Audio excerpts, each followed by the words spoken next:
హల్లెలూయా. సమస్తమైన మహిమ ప్రభావములు ప్రభు అయిన యేసుక్రీస్తుగా కలుగును గాక. ఆమేన్. 2 కొరింథీ పత్రిక 7వ అధ్యాయము 8వ వచనం నుంచి 11 వచనాల వరకు కూడా మనం చదువుకుందాం. చదవండి. 2 కొరింథీ పత్రిక 7వ అధ్యాయము 8 నుంచి 11 వరకు. 2 కొరింథీ పత్రిక 7వ అధ్యాయం నుంచి 8 నుంచి 11 వరకు.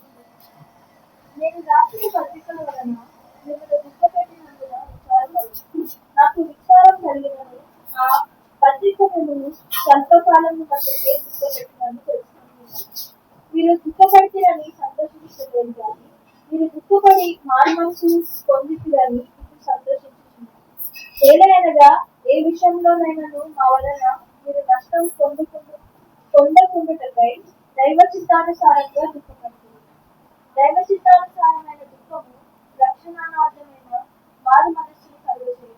ఈ మారు మనస్సు దుఃఖమును పుట్టించదు. అయితే లోక సంబంధమైన దుఃఖము మరణము కలుగజేయదు.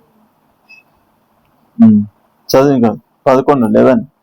మీరు దేవుని చిత్త ప్రకారం పొందిన ఈ దుఃఖము ఎట్టి జాగ్రత్తను, ఎట్టి దోష నివారణకైన ప్రతివాదమును, ఎట్టి ఆగ్రహమును, ఎట్టి భయమును, ఎట్టి అభిలాషను, ఎట్టి ఆసక్తిని, ఎట్టి ప్రతిదండనను మీలో పుట్టించడమో చూడుడు. ఆ కార్యమును గురించి సమస్త విషయంలో మీరు నిర్దోషులై ఉన్నారని రుజువుపరుచుకుంటున్నారు. చాలు. హల్లెలూయా. ఈ రోజు మన అంశం ఏంటిదంటే గనుక 2 దుఃఖములు. హల్లెలూయా. మన అంశం ఏంటిది? 2 దుఃఖములు. హల్లెలూయా. మరి 2 దుఃఖాలు ఏంటిదంటే, ఒకటేమో లోక సంబంధమైన దుఃఖము, ఇంకొకటి దేవుని చిత్తానుసారమైనది ఆత్మ సంబంధమైన దుఃఖం. హల్లెలూయా. లోక సంబంధమైన దుఃఖం అంటే ఏంటిది? మరి లోకరీతిగా ఉన్న శోధనలను బట్టి మరి ఏడిచేదన్నమాట. హల్లెలూయా. దేవుని చిత్తానుసారమైన దుఃఖం ఏంటిది? మారు మనస్సు నిమిత్తము. హల్లెలూయా. పశ్చాత్తాపంతో కలిగే దుఃఖం అన్నమాట. హల్లెలూయా. ఈ 2 దుఃఖాలు ఉన్నాయి. హల్లెలూయా. మరి మరి ఈ 2 కొరింథీ పత్రికను ఎవరు రాశారంటారు? అపోస్తులుడైన పౌలు భక్తుడు రాశాడు. హల్లెలూయా. ఏ సంవత్సరంలో రాశాడు అంటే గనుక 56వ సంవత్సరంలో రాశాడు. క్రీస్తు శకం 56వ సంవత్సరంలో ఈ 2వ పత్రికను రాశాడు. హల్లెలూయా. అయితే మరి కొరింథీ ప్రాంతానికి పౌలు భక్తుడు ఎన్ని పత్రికలు రాశాడు అంటే గనుక బైబిల్లో 2 పత్రికలు ఉన్నాయి. 1 కొరింథీ, 2వ కొరింథీ. హల్లెలూయా. అయితే 1 కొరింథీ పత్రిక అంతా కూడా మరి 1 కొరింథీ పత్రిక ఎందుకు రాశాడు పౌలు భక్తుడు అంటే గనుక ఆ కొరింథీ ప్రాంతంలో ఉన్న విశ్వాసుల ద్వారా జరుగుతున్న పొరపాట్లను బట్టి మరి వారిని హెచ్చరించడానికి రాశాడనమాట. హల్లెలూయా. మరి కొరింథీ ప్రాంతంలో మరి ఉన్న విశ్వాసుల్లో మరి అంటే ఉన్న సంఘములో ఎలాంటి పొరపాట్లు జరిగినాయి అంటే గనుక వ్యభిచారం జరిగింది. హల్లెలూయా. ఇంకా కొంతమంది నేను పౌలు వాడను, ఇంకా కొంతమంది నేను అపోస్తులు వాడను, నేను కొంతమంది నేను పేతురు వాడను అని చెప్పి మరి ఇట్లా విభజనలు పెట్టుకుంటున్నారు అనమాట. హల్లెలూయా. వాదనలు పెట్టుకుంటున్నారు. హల్లెలూయా. ఇంకా అది కాకుండా మరి కక్షలు. హల్లెలూయా. కక్షలతోటి ఏం చేస్తున్నారంటే ప్రభు వల్ల వానికి దొరకొద్దు, నాకు మాత్రమే కావాలి అని చెప్పి మరి ఇంకొకరిని దొరకకుండా ఈ వ్యక్తే తినేస్తున్నాడు అనమాట మొత్తం. హల్లెలూయా. ఆ ద్రాక్ష రసము ఇంకొక వ్యక్తికి దొరకకుండా మరి ఈ వ్యక్తే తాగేస్తున్నాడు అనమాట కక్షతోటి. హల్లెలూయా. మరి అదే విధంగా మరి అందరికి మరి ఆ సంఘములో అందరూ కూడా ఆత్మవరాల పట్ల ఆసక్తి కలిగిన వారే. అయితే మరి దేవుడు వారికి ఇచ్చిన ఆత్మవరాలను బట్టి వాళ్ళు గర్విస్తున్నారు కూడా. హల్లెలూయా. ఒకరికి దేవుడు మరి ప్రవచన వరం ఇస్తే దేవుడు నాకు ప్రవచన వరం ఇచ్చాడని చెప్పి గర్విస్తున్నారు. ఇంకొకరు భాషల వరం ఇస్తే దేవుడు నాకు మంచిగా దేవదూతలు భాషల వరం ఇచ్చాడు దేవుడు నాకు అని చెప్పి అట్లా గర్విస్తున్నారు. కాబట్టి మరి వాళ్ళని హెచ్చరించడానికి సరిచేయడానికి 1 పత్రికను రాశాడు.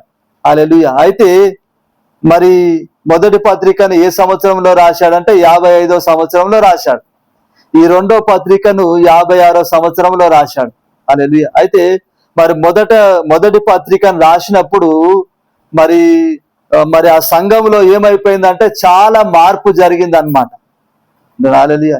ఇప్పుడు ఈ 2వ పత్రికను ఎందుకు పౌలు భక్తుడు ఈ 2వ పత్రికను ఎందుకు రాశాడంటే గనుక ఒకటి మరి పౌలు అబద్ధ బోధకుడు, పౌలు చెప్తుందంతా కూడా కరెక్ట్ కాదని చెప్పి కొంతమంది అబద్ధ బోధకులు పోయి మరి ఆ సంఘములో పౌలుకు వ్యతిరేకంగా బోధించారు. హల్లెలూయా. పౌలుకు వ్యతిరేకంగా చెప్పారనమాట. కాబట్టి మరి ఆ పౌలు భక్తుడు ఏం చేశాడంటే మరి తను ఏ విధంగా పరిచర్య చేస్తున్నాడు, హల్లెలూయా, ఎలాంటి పరిచర్య చేస్తున్నాడు, దేవుడు తనని ఏ విధంగా వాడుకుంటున్నాడు, హల్లెలూయా, తాను అపోస్తులుడు అని చెప్పి పిలువబడ్డానికి అర్హతలు ఏంటివి అన్నది మరి రాయడానికి ఈ పత్రికను రాశాడు. ఇంకొకటి మరి ఆ సమయంలో మరి ఇబ్బంది పడుతున్న విశ్వాసులకు పౌలు భక్తుడు గాని పేతురు గాని ఏం చేసేవారంటే గనక మరి అప్పుడు ఒక కరువు వచ్చింది. యెరూషలేము ప్రాంతంలో గొప్ప కరువు వచ్చింది. అలాగే కరువు వచ్చినప్పుడు మరి పేతురు గాని అపోస్తులందరూ కూడా ఏం చేసేవారంటే గనక వేరే ప్రాంతాల్లో ఉన్న విశ్వాసులని ప్రోత్సహించేవారనమాట. ఈ సంఘానికి మరి ఈ యెరూషలేములో ఉన్న విశ్వాసులకు సపోర్ట్ చేయడానికి వేరే ప్రాంతంలో ఉన్న విశ్వాసులను ప్రోత్సహించేవారు. హల్లెలూయా. సో మరి కొరింథీ సంఘానికి కూడా మరి రెండో కొరింథీలో మరి 8వ అధ్యాయం 2వ అధ్యాయం 8వ అధ్యాయం 9వ అధ్యాయం 2 అధ్యాయాలు కూడా మనం చూసుకుంటే గనక మరి మీకు చేతనైనంత మీకు సహాయం చేయండి అని చెప్పి దేవుడు మిమ్మల్ని ఆశీర్వదిస్తాడని చెప్పి మరి పౌలు భక్తుడు రాశాడు. హల్లెలూయా. అయితే మరి ఇక్కడ 7వ అధ్యాయంలో మనం చూసుకుంటే గనక 7వ అధ్యాయంలో మరి మనం 8 నుంచి 11 వరకు కూడా మనం చూసుకుంటే గనక మరి ఇక్కడ పౌలు భక్తుడు మరి 2 దుఃఖాల గురించి చెప్తున్నాడు. హల్లెలూయా. ఆ 2 దుఃఖాలు ఏంటివి? ఒకటేమో దేవుని చిత్తానుసారమైన దుఃఖము, రెండవది లోక సంబంధమైన దుఃఖము. హల్లెలూయా. మరి లోక సంబంధమైన దుఃఖము మరి ఎలాంటి దుఃఖము? మరి లోక సంబంధమైన దుఃఖం ఎక్కడ తీసుకుపోతుందంటే ఇక్కడ 10వ వచనంలో చెప్తుండు కదా, లోక సంబంధమైన దుఃఖము మరణమును కలుగజేయును. హల్లెలూయా. లోక సంబంధమైన దుఃఖం ఏం చేస్తుందంట? మరణమును కలుగజేస్తుందంట. హల్లెలూయా. మరి లోక సంబంధమైన దుఃఖం అంటే ఏంటిది? మనకున్న సమస్యలను బట్టి ఏడవడం. హల్లెలూయా. మనకున్న సమస్యలను బట్టి ఏడవడం అనేది కొన్నిసార్లు ఏం చేస్తుందంటే నిన్ను మరణానికి తీసుకుపోతుంది. హల్లెలూయా. హల్లెలూయా. ఎందుకు మరణాన్ని తీసుకుపోతుంది? ఎందుకు? మరి దేవుడు ఈ లోకరీతిగా దుఃఖాన్ని దేవుడు తీర్చాడా? తీరుస్తాడు, తీరువడానికి కాదు. హల్లెలూయా. అయితే కొన్నిసార్లు ఇప్పుడు ఈ లోకరీతిగా ఎందుకు నీకు శ్రమలు వస్తాయి, ఎందుకు శోధనలు వస్తాయి? నిన్ను పరీక్షించడానికి, నిన్ను సరిచేయడానికి శ్రమలు వస్తాయి. హల్లెలూయా. ఇంకా మరి దేవుడు మనల్ని ఈ లోకంలోకి ఎందుకు పంపించాడు? దేవుడు మనల్ని అపవాదితో పోరాడడానికే పంపించాడు. ఎందుకు పంపించాడు? దేవుడు మనల్ని ఇక్కడ ఎంజాయ్ చేయడానికి కాదు, హల్లెలూయా, యుద్ధం చేయడానికే పంపించాడు. హల్లెలూయా. కాబట్టి ఇక్కడ నీకు ఏం ఎదురైతాయి అంటే నీ కష్టాలే ఎదురైతాయి. హల్లెలూయా. శోధనలు. ఇప్పుడు సాతానుడు నీతో ఎట్లా యుద్ధం చేస్తాడు? ఈ శోధనలు తీసుకొచ్చే యుద్ధం చేస్తాడు సాతానుడు. హల్లెలూయా. ఎట్లా యుద్ధం చేస్తాడు మనతోటి? శోధనలతోటే యుద్ధం చేస్తాడు. హల్లెలూయా. సాతానుడు ఏమో శోధనలు తీసుకొని వస్తాడు, మనమేమో దేవుని మీద విశ్వాసం కలిగి ఆ శోధనను సహించినప్పుడే మనం జయిస్తాం. హల్లెలూయా. ఇది ఒక యుద్ధం అన్నమాట. హల్లెలూయా. దేవుడు మనల్ని ఎందుకు ఈ లోకంలోకి పంపించాడంటే ఎంజాయ్ చేయడానికి కాదు. హల్లెలూయా. ఇప్పుడు మనము పిక్నిక్ వెళ్తా ఉంటాం, అవునా? హల్లెలూయా. జూ పార్కో లేకపోతే ఇంకేదో మంచి మంచి ప్లేసెస్ కి పిక్నిక్ వెళ్తాం. ఎందుకు వెళ్తాము? చూసి ఆనందించడానికి వెళ్తాం, అవునా? హల్లెలూయా. అయితే దేవుడు మనల్ని ఈ లోకములోకి ఆనందించడానికి పంపలేదు. దేవుడు మనల్ని. హల్లెలూయా. ఇప్పుడు ఈ లోకములో మనం అందరం ఎవరము అంటే యాత్రికులము, పరదేశులమే.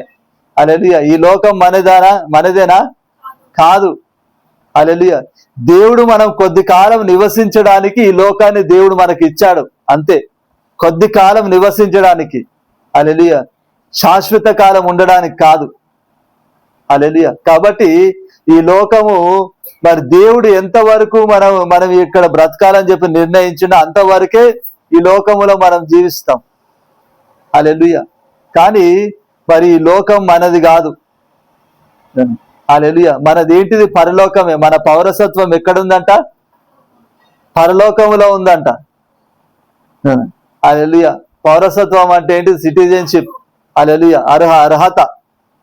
హల్లెలూయా. ఇప్పుడు ఇక్కడ మనకు రేషన్ కార్డు, మరి గవర్నమెంట్ ఎట్లయితే రేషన్ కార్డు, ఆధార్ కార్డు ఇస్తుందో, హల్లెలూయా, అట్లా మరి పరలోకంలో మనకు ఆత్మీయంగా, మరి ఇప్పుడు శరీర రీతిగా ఈ దేశంలో బ్రతకడానికి మనకు రేషన్ కార్డు ఉంది, ఆధార్ కార్డు ఉంది. హల్లెలూయా. మనం రేషన్ కార్డులు కానీ ఆధార్ కార్డులు ఎందుకు? ఈ దేశస్థుడు అని చెప్పి ప్రూఫ్ కోసం. హల్లెలూయా. అయితే ఆత్మీయంగా మనది లోకం కాదు. హల్లెలూయా. ఆత్మీయంగా మన లోకం ఏది? పరలోకం. హల్లెలూయా. మన పౌరసత్వం ఎక్కడుంది? పరలోకంలో ఉంది. హల్లెలూయా. హల్లెలూయా. మరి ఇక్కడ రేషన్ కార్డు, ఆధార్ కార్డు ఎట్లనో పరలోకంలో మరి జీవ గ్రంథంలో మన పేరు ఉంటది కదా. హల్లెలూయా. అదే మనకు అర్హత అన్నమాట. హల్లెలూయా. గొర్రె పిల్ల జీవ గ్రంథంలో ఎవరి పేరైతే రాయబడి ఉందో వాళ్ళే దీంట్లో ప్రవేశిస్తారంట. నూతన యెరూషలేము పరిశుద్ధ పట్టణంలో ప్రవేశిస్తారంట. హల్లెలూయా. నీకు ఇక్కడ రేషన్ కార్డు ఉంటే ఎట్లయితే నువ్వు ఇండియన్ అన్న నీకు గుర్తింపు ఉంటుందో, అక్కడ మరి యేసు ప్రభు జీవ గ్రంథంలో నీ పేరు రాయబడి ఉంటే అక్కడ మరి నువ్వు అక్కడ మనిషి అన్నది గుర్తింపు ఉంటుంది. హల్లెలూయా. ప్రైజ్. హల్లెలూయా. మరి మన పౌరసత్వం అనేది ఎక్కడుంది? పరలోకంలో ఉంది. హల్లెలూయా. కాబట్టి ఇక్కడున్న వాటి కోసం మనం పోరాడడానికి వీలు లేదు, ప్రయాసపడడానికి వీలు లేదు, దుఃఖపడడానికి వీలు లేదు. హల్లెలూయా. ఇక్కడున్న శోధనలను బట్టి నువ్వు దుఃఖపడితే గనక కొన్నిసార్లు దేవుడు ఆ శోధనలోంచి విడిపించకపోతే నీకేమైపోతుంది? దేవుని మీద కోపం వస్తుంది. అవునా కదా? హల్లెలూయా. సాతానుడు కూడా ఎందుకు శోధనలు తీసుకొస్తాడంటే మనుషుని మెంటాలిటీ సాతానుకు తెలుసు. మనుషుని మెంటాలిటీ ఏంటిది? ఇప్పుడు నీకు శోధనలు తీసుకొచ్చేది ఎవరు? సాతానుడే. అవునా కదా? హల్లెలూయా. అయితే ఎవరి మీద అలుగుతావు నువ్వు? దేవుని మీదనే కదా అలిగేది. అవునా కదా? సాతాను మీద అలగవు. సాతాను నాకెందుకు ఈ శోధనలు తీసుకొచ్చిండు అని చెప్పి, నాకెందుకు తీసుకొచ్చినావు ఈ శోధనలు సాతానా అని చెప్పి సాతాన్ని అడగవు నువ్వు. హల్లెలూయా. ఎవరిని అడుగుతావు? దేవుణ్ణి అడుగుతావు. అవునా కదా? సాతానుడు శోధన తీసుకొచ్చిండు, మరి నీకు లేదా శక్తి? అంటమానవా? అవునా?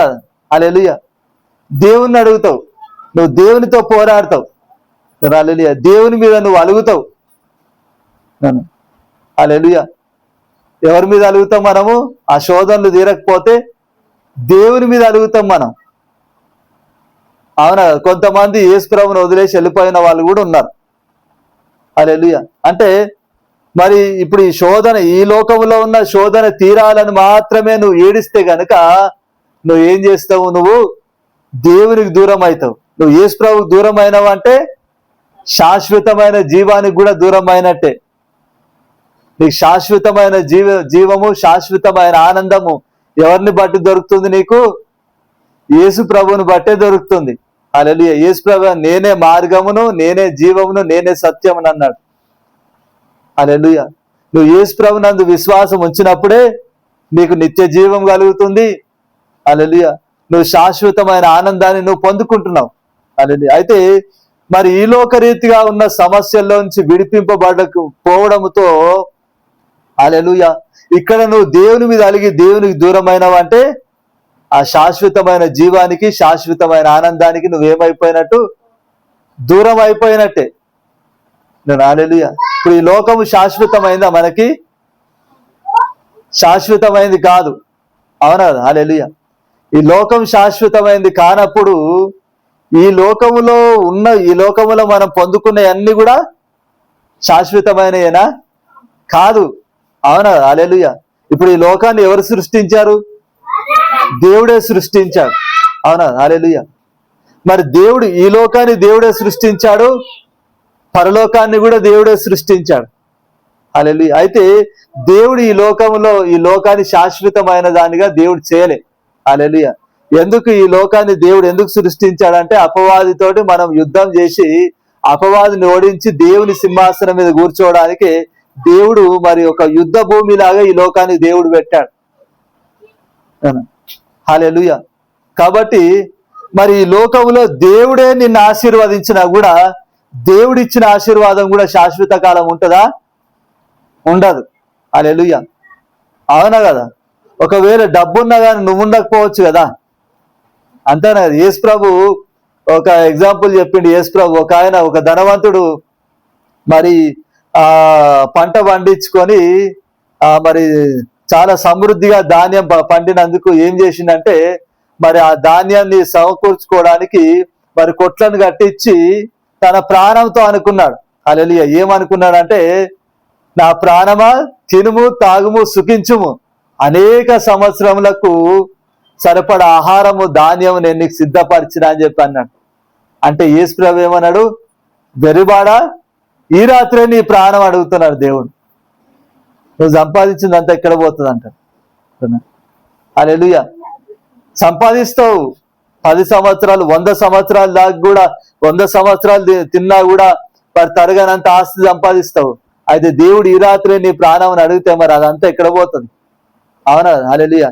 నువ్వు కష్టపడి సంపాదించింది అయినా దేవుడు ఇచ్చింది అయినా కానీ హల్లెలూయా ఏది కూడా నీతోటి ఇక్కడ శాశ్వత కాలం ఉండదు. హల్లెలూయా. ఇప్పుడు బైబిల్లో యోబును ఆశీర్వదించింది ఎవరు? దేవుడే. అవునా కదా? హల్లెలూయా. దేవుడు ఆశీర్వదించాడు కాబట్టి ఏ బిజినెస్ చేస్తే ఆ బిజినెస్ లో ఆయన సక్సెస్ పొందుకున్నాడు. హల్లెలూయా. మరి ఆశీర్వాదాన్ని దేవుడు శాశ్వత కాలం ఉంచిండా? తీసేసిండు కదా. కొన్ని శ్రమలు ఎదురైనాయి కదా. హల్లెలూయా. తర్వాత మరి ఆ శ్రమల్లో కూడా మరి యోబు భక్తుడు విశ్వాసం కలిగి ఉన్నందుకు దేవుడు తర్వాత మరలా తిరిగి ఆశీర్వదించాడు. కానీ హల్లెలూయా అంటే మరి దేవుడు ఆశీర్వదించింది అయినా కూడా ఏంది? స్థిరమైంది కాదు ఇక్కడ. హల్లెలూయా. మరి స్థిరమైనది ఏది అంటే పరలోకమే, నూతన యెరూషలేము పరిశుద్ధ పట్టణమే స్థిరమైంది. హల్లెలూయా. మనకి ఈ లోకంలో స్థిరమైనది ఏది కూడా లేదు. కాబట్టి ఈ లోకంలోనే అద్భుతం జరగాలి, నాకు ఈ లోకంలోనే నా పరిస్థితి మారాలి. హల్లెలూయా. ప్రార్థన చేయాలి, చేయొద్దని కాదు, ప్రార్థన చేయాలి. హల్లెలూయా. దేవుడు చేయమని చెప్పాడు కాబట్టి చేయాలి. హల్లెలూయా. యేసు ప్రభు నేర్పించిన మరి పరలోక ప్రార్థనలో ఒక పాయింట్ ఏంటిది? మా అనుదిన ఆహారము నేడు మాకు దయచేయమన్నాడు. హల్లెలూయా. అంటే మీకు ఏదైతే కొరత ఉందో ఆ కొరతను బట్టి ప్రార్థన చేయొచ్చు. హల్లెలూయా. ఇప్పుడు మరి పౌలు భక్తుడు కూడా ప్రార్థన చేసిండా లేదా? ఆయనకున్న శరీరంలో ఉన్న బలహీనతను బట్టి ప్రార్థన చేశాడు. యేసు ప్రభు కూడా ప్రార్థన చేశాడు. హల్లెలూయా. ఆయన సిలువ వేయబడే ముందు దినము, తండ్రి నీ చిత్తం అయితే ఈ పాత్రను తొలగించు, నీ చిత్తం అయితే అని చెప్పి ప్రార్థన చేశాడు. హల్లెలూయా. కాకపోతే మరి ఆ పాత్రను తొలగించడం తండ్రి చిత్తం కాదు కాబట్టి యేసు ప్రభు తండ్రి చిత్తానికి తల వంచి మరి సిలువకు అప్పగింపబడ్డాడు. హల్లెలూయా. అయితే మనం ప్రార్థన చేయొచ్చు, ప్రార్థన చేయాలి, చేయొద్దని కాదు. ఇక్కడున్న సమస్యల నుంచి విడిపించు ప్రభు అని చెప్పి ప్రార్థన చేయాలి, కాదని కాదు. హల్లెలూయా. అయితే ఇదే నువ్వు పెట్టుకోవద్దు. నీ దృష్టి అంతా కూడా దేని మీద ఉండాలి? పరలోకం పైన ఉండాలి నీ దృష్టి. హల్లెలూయా. నీ దృష్టి అంతా కూడా దేని మీద ఉండాలి? పరలోకం పైన నీ దృష్టి ఉండాలి. హల్లెలూయా. నువ్వు ఎక్కువగా దేనికోసం భారం కలిగి ఉండాలంటే ఆత్మ సంబంధమైన దానికోసమే నువ్వు భారం కలిగి ఉండాలి. హల్లెలూయా. ఈ కొరింథీ సంఘం వారు మరి పౌలు భక్తుడు ఈ కొరింథీ ప్రాంతానికి మొదటి పత్రిక రాసి మరి వాళ్ళు చేస్తున్న తప్పులను బట్టి మరి హెచ్చరించినప్పుడు వాళ్ళలో ఏమైపోయింది? ఒక మారు మనసు అనేది కలిగింది. హల్లెలూయా. కాబట్టి ఇప్పుడు ఈ 2వ పత్రికలో 7వ అధ్యాయంలో 8 నుంచి కూడా మరి ఏం రాస్తున్నాడు ఇక్కడ? మరి ఇక్కడ 8వ వచనంలో చూసుకుంటే గనక, నేను వ్రాసిన పత్రిక వలన మిమ్మును దుఃఖ పెట్టినందున విచారపడను. హల్లెలూయా. అంటే మరి పౌలు భక్తులు రాసిన మొదటి పత్రికను బట్టి ఈ సంఘానికి ఏమైందంట? దుఃఖం కలిగిందంట. హల్లెలూయా. ఏమైంది? దుఃఖం కలిగింది. ఎలాంటి దుఃఖము? కొంతమందికి ఉంటది, అబ్బా ఎప్పుడు చూడు పాస్టర్ గారు మమ్మల్నే తిడతారు. అవునా? హల్లెలూయా. వాక్యం అనేది ఎప్పుడు కూడా ఎవరిని బట్టి ఉంటది? వింటున్న వారిని బట్టే, వింటున్న వారికి తగిన వాక్యాన్ని దేవుడు బోధిస్తాడు. అవునా? హల్లెలూయా. అయితే కొంతమంది ఎట్లా తీసుకుంటారు? నా కోసమే చెప్పిండు, పాయింట్ అవుట్ చేసి మరి నా కోసమే చెప్పిండు అని చెప్పి మరి నెగిటివ్ గా తీసుకుంటారు అనమాట, కోపం పెంచుకుంటారు. హల్లెలూయా. కావలుసుకొని నా కోసమే పాస్టర్ గారు ఈ వాక్యం తీసి చెప్పారని చెప్పి మరి పాస్టర్ మీద కోపం పెట్టుకుంటారు. అవునా? హల్లెలూయా. అయితే ఈ కొరింథీ సంఘం వాళ్ళ ఆ దుఃఖం కాదు. హల్లెలూయా. మరి పౌలు హెచ్చరించినప్పుడు అరే మా ద్వారా ఇలాంటి పొరపాట్లు జరుగుతున్నాయా, హల్లెలూయా, మరి అని చెప్పి మరి దుఃఖపడి వాళ్ళు మారు మనసు పొందారు. హల్లెలూయా. ఇక్కడ మరి చూస్తే కనుక నేను వ్రాసిన పత్రిక వలన మిమ్మును దుఃఖపెట్టినందున విచారపడను, నాకు విచారం కలిగినను ఆ పత్రిక మిమ్మును స్వల్పకాలం మట్టుకే దుఃఖపెట్టనని తెలుసుకొని ఉన్నాను. హల్లెలూయా. మరి నేను రాసిన పత్రికను బట్టి మీకు మరి మిమ్మల్ని దుఃఖపెట్టానని చెప్పి నేను అనుకుంటున్నాను. అయితే మరి అయితే ఇక్కడ ఏమంటున్నాడు, మరి నాకు విచారం కలిగినను ఆ పత్రిక మిమ్మును స్వల్పకాలం మట్టుకే దుఃఖపెట్టనని తెలుసుకొని, కొద్ది కాలం మట్టుకే ఆ పత్రికను బట్టి మీరు దుఃఖపడ్డారు అని చెప్పి తెలుసుకొని ఉన్నానని చెప్తున్నాడు.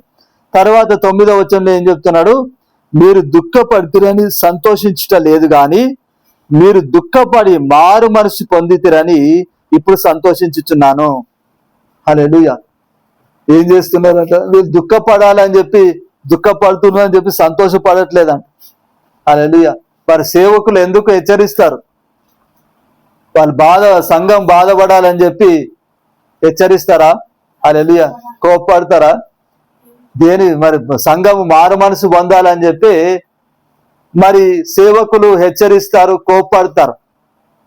హల్లెలూయా. కానీ మరి సంఘస్థులు దుఃఖపడుతుంటే, తిట్టిన తిట్లను బట్టి దుఃఖపడుతుంటే సంతోషపడాలని కాదు. హల్లెలూయా. కాబట్టి ఇక్కడ పౌలు భక్తుడు ఏం చెప్తున్నాడు, మీరు దుఃఖపడితేరని సంతోషించట లేదు కానీ మీరు దుఃఖపడి మారు మనసు పొందితారని ఇప్పుడు సంతోషించుచున్నాను. హల్లెలూయా. మరి సంఘం వారు ఏం చేశారంట, ఖాళీ దుఃఖపడలేదంట, దుఃఖపడి కోపం పెంచుకోలేదు. హల్లెలూయా. పౌలు మీద ఏం చేశారంట, మారు మనసు పొందారంట. హల్లెలూయా. ముందేమో వాళ్ళలో కక్షలుండే, ప్రేమ లేకుండే, మొదలు ప్రేమ లేకుండే కాబట్టి మరి మొదటి కొరింథీ పత్రికలో 13వ అధ్యాయం అంతా కూడా దేని గురించి బోధించాడు పౌలు భక్తుడు, ప్రేమ గురించి బోధించాడు. హల్లెలూయా. ముందు వాళ్ళకు ప్రేమ లేకుండే, కక్షలుండే ముందు. హల్లెలూయా. ముందు మరి ఉన్న ఆత్మవరాలను బట్టి గర్వం ఉండే. హల్లెలూయా. ముందు విభజనలు ఉండే. హల్లెలూయా. నేను పౌలు వాడను, నేను అపోలో వాడను, నేను పేతురు వాడను అని చెప్పి మరి ఇలాంటి వాదాలు ఉండే. హల్లెలూయా. అయితే ఇప్పుడు ఏమైపోయింది, మరి పౌలు భక్తుడు మొదటి పత్రిక ద్వారా హెచ్చరించడం తోటి ఇప్పుడు ఏమైపోయింది, వాళ్ళలో దుఃఖము కలిగి మారు మనసు కలిగింది. హల్లెలూయా. అయితే మరి ఈ దుఃఖం ఎలాంటి దుఃఖము, దేవుని చిత్తానుసారమైన దుఃఖం ఇది. హల్లెలూయా. ఇక్కడ 10వ వచనంలో ఉంది కదా, దేవుని చిత్తానుసారమైన దుఃఖము రక్షణార్థమైన మారు మనస్సు కలుగజేయను. హల్లెలూయా. ఈ మారు మనస్సు దుఃఖమును పుట్టించదు. హల్లెలూయా. దేవుని చిత్తానుసారమైన దుఃఖం ఏం చేస్తుందంట, రక్షణార్థమైన మారు మనస్సు కలుగజేస్తుందంట. హల్లెలూయా. మరి కొరింథీ మరి సంఘం వాళ్ళు ఎలాంటి దుఃఖం కలిగి ఉన్నారు, దేవుని చిత్తానుసారమైన దుఃఖం కలిగి ఉన్నారు. హల్లెలూయా. అరే మేము ఇలాంటి పొరపాట్లు చేశామా, మాలో కక్షలు ఉన్నాయా, మేము దేవునికి విరోధమైన కార్యాలు మేము చేస్తున్నామా అని చెప్పి దాన్ని బట్టి బాధపడి హల్లెలూయా ఏం చేశారు, వాళ్ళని వాళ్ళు మార్చుకున్నారు. హల్లెలూయా. ముందు ప్రేమ లేకుండే ఇప్పుడు ప్రేమ కలిగి ఉన్నారు. హల్లెలూయా. ముందు గర్వపడుండే ఇప్పుడు అందరు కూడా కలిసిమెలిసి ఉంటున్నారు, తగ్గింపు కలిగి ఉంటున్నారు. హల్లెలూయా. ముందు విభజనలు ఉండే, నేను పౌలు వాడను, నేను అపోలో వాడను, నేను పేతురు వాడను అని చెప్పి విభజనలు ఉండే, ఇప్పుడేమో అందరు కలిసిమెలిసి ఉంటున్నారు. హల్లెలూయా. ఇప్పుడు పౌలు వాడను, అపోలో వాడను అనట్లేదు, నేను క్రీస్తు వాడను అంటున్నారు. హల్లెలూయా. మరి చాలా మార్పులు జరిగాయి, మారు మనసు పొందారు దుఃఖపడి. హల్లెలూయా. మరి మరి ఈ దుఃఖం ఎలాంటి దుఃఖము, దైవ చిత్తానుసారమైన దుఃఖము. హల్లెలూయా. దేవునికి ఇష్టమైన దుఃఖం ఇది. దైవ చిత్తానుసారమైన దుఃఖం అంటే దేవునికి ఇష్టమైన దుఃఖం. హల్లెలూయా. దేవుడు ఈ లోకరీతిగా ఎదురైన శోధనలను బట్టి ఏడుమని చెప్పి దేవుడు చెప్పలే. హల్లెలూయా. ఇప్పుడు పాత నిబంధనలో అక్కడక్కడ ఉంటది, ఏమని ఉంటది, దేవుడు నీ దుఃఖాన్ని సంతోషంగా మారుస్తా అని చెప్పి మరి దేవుడు వాగ్దానం చేస్తాడు. కొత్త నిబంధనలోకి వచ్చేసరికి యేసు ప్రభు ఏమంటాడంటే నా నామం నిమిత్తమే మీకు చిత్రహింసలు కలుగుతాయి, మిమ్మల్ని చంపేస్తారు కూడా అన్నాడా లేదా యేసు ప్రభు? హల్లెలూయా. యేసు ప్రభు ఏం హామీలు ఇయ్యలే, ఈ లోకంలో మీకు సంతోషాన్ని ఇస్తా అని చెప్పి ఏం చెప్పలే. పరలోకంలో మీకు సంతోషం కలుగుతుంది, దాన్ని బట్టి ఈ లోకంలో సంతోషంగా ఉండండి అని అంటారు. హల్లెలూయా. ఈ లోకంలో సంతోషంగా ఉండాలి. దేని బట్టి సంతోషంలో ఉండాలంట? పరలోకంలో దేవుడు ఇచ్చే బహుమానాన్ని బట్టి సంతోషంగా ఉండాలంట. హల్లెలూయా. చూడండి ఆ వచనం చూపిస్తా. మత్తయి సువార్త 5వ అధ్యాయము, మత్తయి సువార్త 5వ అధ్యాయంలో 11, 12 2 వచనాలు. నా నిమిత్తము జనులు మిమ్మల్ని నిందించి, హింసించి, మీ మీద అబద్ధంగా చెడ్డమాటలను పలుకున్నప్పుడు మీరు ధన్యులు. సంతోషించి ఆనందించుడి, పరలోకమందు మీ ఫలం అధికమగును. ఇలాగున వారు మీకు పూర్వమందుగా ప్రవక్తలను హింసించురు. చాలు. హల్లెలూయా. ఇక్కడ మరి యేసు ప్రభు ఏం చెప్తున్నారు? నా నిమిత్తము. హల్లెలూయా. ఎవరి నిమిత్తము? దేవుని నిమిత్తమే. హల్లెలూయా. ఇప్పుడు చాలా మంది ఈ రోజులలో యేసు ప్రభు దగ్గరికి ఎక్కువగా ఎందుకు వస్తారు? యేసు ప్రభు దగ్గరికి వస్తే అద్భుతం జరుగుతుంది, స్వస్థత కలుగుతుంది, ఏదో మేలు జరుగుతుంది అని చెప్పి విశ్వాసంతో వస్తారు. హల్లెలూయా. ఉన్న శోధనల నుంచి విడుదల పొందుకుంటామని చెప్పి విశ్వాసంతో వస్తారు. హల్లెలూయా. అయితే ఇప్పుడు ఇక్కడ యేసు ప్రభు చెప్తున్నది ఏంటిది? ఎవరి నిమిత్తము శోధనలు ఎదురైతాయంట, ఎవరి నిమిత్తము కష్టాలు ఎదురైతాయంట? దేవుని నిమిత్తం ఎదురైతాయంట. హల్లెలూయా. ఏ దేవుడు అద్భుతం చేస్తాడని నువ్వు నమ్ముతున్నావో, ఏ దేవుడు నిన్ను విడిపిస్తాడని నమ్ముతున్నావో, ఆ దేవుని నిమిత్తమే నీకేం ఎదురైతుందంట? కష్టాలు ఎదురైతాయంట. హల్లెలూయా. ఇక్కడ ఏమంటుంది? నా నామం నిమిత్తము జనులు మిమ్మల్ని నిందించి, హింసించి, మీ మీద అబద్ధముగా చెడ్డ మాటలు పలుకున్నప్పుడు మీరు ధన్యులు. హల్లెలూయా. ఏమంటున్నాడు ఇక్కడ దేవుడు? నా నామం నిమిత్తము జనులు మిమ్మల్ని హింసించి, మరి దూషించి, మరి అబద్ధంగా మరి చెడ్డ మాటలు పలుకున్నప్పుడు ఏంటంట? మీరు ధన్యులు అంటున్నాడు. హల్లెలూయా. నేను మరి ఆ మనుషులు మిమ్మల్ని తిట్టకుండా నేను ఆపుతా అని చెప్తలేడు. హల్లెలూయా. వాళ్ళు మిమ్మల్ని హింసించకుండా నేను ఆపుతా అని చెప్తలేడు దేవుడు. ఏమంటున్నాడు? వాళ్ళు నీ మీద చెడ్డ మాటలలో పలుకున్నప్పుడు నువ్వు ధన్యుడవు అంటున్నాడు. హల్లెలూయా. తర్వాత మరి 12వ వచనం, సంతోషించి ఆనందించుడి అంటున్నాడు. హల్లెలూయా. ఇప్పుడు నిజానికి ఎవరైనా తిడుతుంటే మనకు ఆనందం కలుగుతుందా? ఆనందం కలుగుతుందా? బాధ కలుగుతుందా? ఏం కలుగుతుంది మనకి? బాధ, కోపం వస్తుంది, బాధ కలుగుతుంది. అవునా కదా? కానీ ఇక్కడ దేవుడు ఏం చెప్తుండు? అబద్ధంగా వాళ్ళని నీ మీద చెడ్డ మాటలు పలుకున్నప్పుడల్లా నువ్వు ధన్యుడవు అంటున్నాడు, సంతోషించి అంటున్నాడు. రివర్స్ చెప్తున్నాడు అనమాట దేవుడు అంతా. హల్లెలూయా. దుఃఖపడమని చెప్తలేడు, సంతోషించండి అని చెప్తున్నాడు. హల్లెలూయా. యాక్చువల్గా అయితే మనకి ఏమొస్తుంది? దుఃఖమే వస్తుంది, కోపమే వస్తుంది. ఎవరన్నా మన వ్యతిరేకంగా ఒక్క మాట పలికినా కానీ ఏమవుతుంది? మన కోపం వస్తుందా రాదా? కోపం వస్తుంది, రోషం వస్తుంది, బాధ కలుగుతుంది. అయ్యో వాళ్ళు నన్ను ఇట్లన్నారా అని చెప్పి బాధ కలుగుతుంది. కానీ యేసు ప్రభు ఏం చెప్తున్నాడు? మీరు సంతోషించండి అని చెప్తాడు. వాళ్ళు తిట్టకుండా ఆపుతా అని చెప్తలేడు దేవుడు, వాళ్ళని నిన్ను హింసించకుండా ఆపుతా అని చెప్తలేడు. కానీ ఏమంటున్నాడు? మీరు సంతోషించండి అంటున్నాడు. హల్లెలూయా. ఏమంటున్నాడు ఇక్కడ? సంతోషించి ఆనందించుడి, పరలోకమందు మీ ఫలము అధికమగును. హల్లెలూయా. సంతోషించి ఆనందించండి, అప్పుడు పరలోకమందు మీ ఫలం అధికమవుతుంది అంటాడు. అంటే వారు పరలోకములో దేవుడు గొప్ప బహుమానాన్ని ఇవ్వాలంటే ఇక్కడ ఎన్ని శోధనలు ఎదురైనా కానీ, దేవుని నామము నిమిత్తమే నీకు శోధనలు ఎదురైనా కానీ నువ్వు ఏం చేయాలంట? దుఃఖానికి బదులు సంతోషించాలంట. హల్లెలూయా. పరలోకంలో నాకు గొప్ప బహుమానం ఉందని చెప్పి సంతోషపడాలంట. హల్లెలూయా. అంటే మరి లోకరీతిగా ఉన్న శోధనలను బట్టి దుఃఖపడమని చెప్పి దేవుడు చెప్పలే. హల్లెలూయా. దుఃఖపడమని చెప్పిండా? లేదు. మీరు చింతపడొద్దని కూడా చెప్పాడు యేసు ప్రభు. అవునా కదా?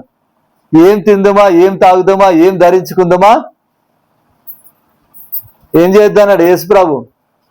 చింత పడొద్దని చెప్పాడు. హల్లెలూయా. చింత అన్యులు పడతారు చింత అని చెప్పాడు. హల్లెలూయా. మనల్ని ఏం చేయమన్నాడు? దేవుని నీతిని రాజ్యాన్ని వెతుకుమన్నాడు.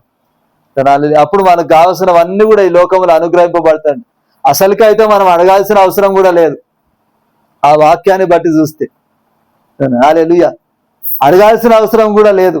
చూడండి, అది కూడా ఇదే మత్తయి సువార్తలో 6వ అధ్యాయము చదవండి. కాబట్టి మీరు ఆయన రాష్ట్రములో నీతిని మొదట వెతుకుడి, అప్పుడు అవన్నీ మీకు అనుగ్రహింపబడును. చాలు. హల్లెలూయా. మొదట ఆయన రాజ్యమును నీతిని వెతకాలంట, అప్పుడు అన్ని కూడా అనుగ్రహింపబడతాయి అంట. హల్లెలూయా. మరి చింత ఎవరు పడతారంట? ఇక్కడ మరి 31వ వచనం చూడండి. కాబట్టి ఏమి తిందుమో, ఏమి తాగుదుమో, ఏమి ధరించుకుందుమో అని చింతింపకుడి, అన్ని వీటన్నిటి విషయమై విచారించుడు. చాలు. హల్లెలూయా. ఏం తిందుమా, ఏం తాగుదామా, ఏం ధరించుకుందామా, దీన్ని బట్టి మీరు చింతపడకండి అంట. అన్యులు వీటన్నిటిని బట్టి విచారింతురు అంటున్నాడు. హల్లెలూయా. ఎందుకు చింతపడద్దు అంటున్నాడంటే, ఈ చింత అనేది ఏంటి? లోక సంబంధమైన దుఃఖము. హల్లెలూయా. ఈ చింత అనేది ఏం చేస్తుంది అంటే దేవునికి దూరం చేస్తుంది. చూడండి, ఇదే అధ్యాయంలో పైన వచనాలలో చూసుకుంటే ఎందుకు దేవుడు ఇక్కడ ఎందుకు చింతపడద్దు అని చెప్పి దేవుడు చెప్తున్నాడు అంటే గనక 24, 25 2 వచనాలు చదవండి. మత్తయి సువార్త 6వ అధ్యాయము 24, 25.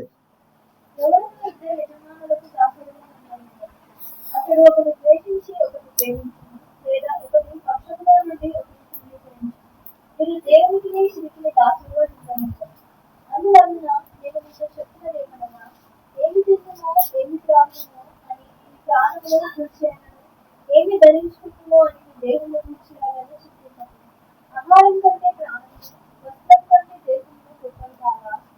చాలు. హల్లెలూయా. ఇక్కడ మరి ఎందుకు చింతపడద్దు దేని గురించి కూడా అని చెప్పి ఎందుకు చెప్తున్నాడు? ఏ వ్యక్తి కూడా ఇద్దరు యజమానులకు దాసుడిగా ఉండలేడంట. హల్లెలూయా. ఏ వ్యక్తి కూడా ఇద్దరు యజమానులకు దాసుడిగా ఉండలేడు. హల్లెలూయా. ఒకరిని ద్వేషిస్తాడు, ఇంకొకరిని లోబడతాడు. కానీ ఇద్దరికి మరి ఒకే సమయంలో ఇద్దరికి దాసుడిగా ఉండగలుగుతాడా అంటే ఉండలేడు. హల్లెలూయా. అలాగనే దేవునికి సిరికి ఇద్దరికి కూడా కలిపి దాసులుగా ఉండగలుగుతారా అంటే ఉండలేరు అని చెప్తున్నాను. హల్లెలూయా. నువ్వు సిరికి దాసును అయినావు అంటే దేవునికి దూరం అవుతావు. హల్లెలూయా. నువ్వు దేవునికి దగ్గరగా అయినావు అంటే సిరికి దూరం అవుతావు. హల్లెలూయా. కానీ సిరికి దేవునికి ఇద్దరికి కూడా కలిపి నువ్వు దాసుడుగా ఉండలేవు. కాబట్టి ఇక్కడ ఏమంటున్నాడు? ఏమి తిందామా, ఏమి తాగుదామా, ఏం ధరించుకుందామా, మీరు చింతపడకండి అంటున్నాడు. హల్లెలూయా. ఎందుకంటే గనక నువ్వు చింతపడితే గనక ఆటోమేటిక్ గా ఆ చింతతోడు నువ్వు ఎవరికి దాసుడు అయిపోతావు? సిరికి దాసుడు అయిపోతావు. లోకంలో ఉన్న వారందరూ పొద్దున్న నుంచి సాయంత్రం దాకా ఎందుకు కష్టపడుతున్నారు? డబ్బు కోసమే కదా, అవునా కదా? హల్లెలూయా. కాబట్టి ఏం తింటామా, ఏం తాగుతామా, ఈ లోక సంబంధమైన దుఃఖం అనేది నువ్వు కలిగి ఉంటే గనక ఈ లోక సంబంధమైన దుఃఖం అనేది ఏం చేస్తుంది? నిన్ను దేవునికి దూరం చేస్తుంది. హల్లెలూయా. ఈ లోకంలో నువ్వు కావలసినవి నువ్వు అడగొచ్చు. దేవుడు నీకు ఆప్షన్ ఇచ్చాడు. యేసు ప్రభు మరి మా అనుదిన ఆహారం నేడు మాకు దయచేయమని చెప్పి ప్రార్థన చేయమన్నాడు. అడుగుడి మీకు ఇవ్వబడి అని చెప్పి దేవుడు సెలవిచ్చాడు. కాబట్టి ఈ లోకరీతిగా నీకు ఏదైతే అవసరం ఉందో అది అడగొచ్చు, కానీ భారముతో కాదు. హల్లెలూయా. భారముతో మరి చేసే ప్రార్థన అంటే అది పశ్చాత్తాపంతో అయి ఉండాలి. హల్లెలూయా. ఈ లోక సంబంధమైన శోధనలను బట్టి నువ్వు భారంతో ప్రార్థన చేయొద్దు. హల్లెలూయా. ఈ లోక సంబంధమైన వాటిని బట్టి నువ్వు ఏడవద్దు దేవుని సన్నిధిలో. హల్లెలూయా. దేవుణ్ణి అడగొచ్చు అంతే, కానీ నువ్వు ఏడిస్తే నువ్వు ఏడవాలి. దేనికోసం ఏడవాలి? నువ్వు నీ ఆత్మ రక్షణ కోసం ఏడవాలి. యేసు ప్రభు ఏం చెప్పారు? యేసు ప్రభు సిలువ మోసుకొని పోతున్నప్పుడు కొంతమంది మరి అక్కడ స్త్రీలందరూ కూడా ఏడుస్తూ ఉంటారు. అయ్యో, యేసు ప్రభు ఎన్ని శ్రమలు అనుభవిస్తున్నాడు, యేసు ప్రభు చిత్రహింసలు పొందుకుంటున్నారు అని చెప్పి యేసు ప్రభుని బట్టి ఏడుస్తున్నారు. అయితే యేసు ప్రభు ఏమంటాడు? అమ్మా, నా కోసం మీరు ఏడవకండి, మీకోసం మీ పిల్లల గురించి ఏడవండి అంటాడు. హల్లెలూయా. రాబోయే దినాల్లో ఒక కాలం వస్తుంది, ఆ కాలంలో పర్వతాలారా మా మీద పడి మమ్మల్ని చంపండి అంటే కూడా పర్వతాలు కూడా వారిపోతాయి. అంత ఘోరమైన శ్రమ రాబోతుంది. కాబట్టి దాంట్లో మీరు ప్రవేశించకుండా మీ పిల్లల గురించి మీ గురించి ప్రార్థన చేసుకోండి అంటే మారు మనసు నిమిత్తము దేవా, ఆ 7 ఏళ్ల శ్రమల కాలంలో నేను గాని నా కుటుంబం గాని నా బంధువులు గాని ప్రవేశించకుండా నువ్వు కాపాడు ప్రభా అని చెప్పి నువ్వు దేవా నాకు మారు మనసు కలగజే ప్రభా అని చెప్పి నువ్వు ప్రార్థన చేయాలి. ఆ విషయంలో నువ్వు ఏడవాలి. హల్లెలూయా. మరి యేసు ప్రభు వాగ్దానం చేసి దుఃఖించువారు దుఃఖపడువారు ధన్యులు, వారు ఓదార్చబడుదురు అని చెప్పాడు. హల్లెలూయా. మరి ఈ దుఃఖం ఏ దుఃఖం గురించి అంటారు? ఆత్మ సంబంధమైన దుఃఖం గురించే, శరీర సంబంధమైన దుఃఖం గురించి తీసుకోవడానికి లేదు. ఎందుకంటే యేసు ప్రభు శరీర సంబంధమైన దుఃఖం గురించి మాట్లాడలే. శరీర సంబంధంగా ఈ శోధనలు ఎదురైతాయని చెప్పాడు యేసు ప్రభు. 4 సువార్తల్లో కూడా మరి మీకు శోధనలు రాకుండా నేను ఆపుతా అని చెప్పిండు. ఏమన్నా లేదు, మీకు ఈ లోకంలో ఖచ్చితంగా శోధనలు ఎదురైతాయని చెప్పాడు. హల్లెలూయా. స్మరణ సంఘానికి కూడా ఏం చెప్పాడు? 10 దినాలు అపవాది మిమ్మల్ని శోధించబోతున్నాడు, ఇంకా మరణం వరకు కూడా నమ్మకంగా ఉంటే జీవ కిరీటం ఇస్తానడు. ఇక్కడున్న మరణాన్ని తప్పిస్తా అని చెప్పలే, జీవ కిరీటం ఇస్తానడు. అంటే నీ ప్రాణం పోయేంత వరకు కూడా నువ్వు ఆ శోధనలను సహించాలి దేవుని మీద విశ్వాసంతో. హల్లెలూయా. మరి దేవుడు ఈ లోక సంబంధమైన శోధనలో నుంచి నేను విడిపిస్తా అని చెప్పి యేసు ప్రభు ఏం హామీ చేయలేదు. కాబట్టి మరి యేసు ప్రభు దుఃఖపడు వారు ధన్యులు, ఓదార్చబడుదురు అని చెప్పి అంటున్నాడు. అంటే ఏ సంబంధమైన దుఃఖం అనుకోవాలి? మనము ఆత్మ సంబంధమైన దుఃఖం అనుకోవాలి. హల్లెలూయా. మారు మనసు నిమిత్తమైన దుఃఖము. హల్లెలూయా. ఇంకా మరి ఆత్మల రక్షణ కొరకైన దుఃఖము, ఇదే దేవుని చిత్తానుసారమైన దుఃఖము. హల్లెలూయా. ఇప్పుడు మరి 2వ కొరింథీ పత్రికలో మరి 7వ అధ్యాయంలో మరి ఖాళీ సంఘం మాత్రమే ఏడ్చిందంటారా? ఖాళీ మరి కొరింథీ సంఘం మాత్రమే మరి దుఃఖపడ్డదంటారా? పౌలు భక్తుడు కూడా దుఃఖపడ్డాడు. హల్లెలూయా. చూడండి ఇక్కడ ఇదే అధ్యాయంలో, ఇదే మరి 2వ కొరింథీ 7వ అధ్యాయము